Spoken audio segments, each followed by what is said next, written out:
In the supply of the equipment, you've got two items that arrive, namely the pole um, and the box. Now, in the box, you've got the brushes, the power unit, the power cord, a couple of plugs, adapter plugs, the an extra piece of hose piping. Um, you can see it's a short piece that allows for should any breakage occur from the head unit to the T-piece connect at the end of the pole. The head unit connects quite easily to the pole. There's a bracket, you tighten it with two Allen keys, and then you've got two further Allen keys at the top of the head to allow adjustment of the angle of the head.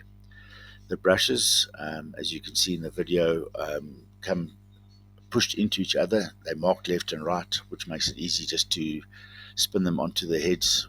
It's quite a coarse thread, which will ensure that you're not going to cross thread. If you cross thread it, well, then maybe it's not the industry for you. But anyway, over and above that. So we got to look at the final assembly. Then we add the pipes. You'll see that the power connections from the head units to the plugs, there's a little notch in there. They fit quite easily in. There's no forcing it in. You just tighten it by means of the connections you'll see in the video. Then yeah, then you're pretty much raring to go. In the box comes a few tools that you might need: a screwdriver, Allen key. You get a couple of extra hose clamps.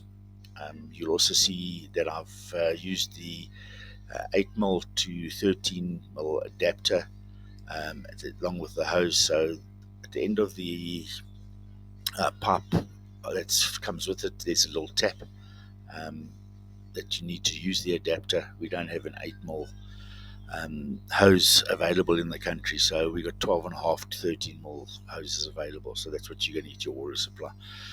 As I said, 5 minutes to assemble, and then you should be ready to go. But the video should be self-explanatory. Enjoy.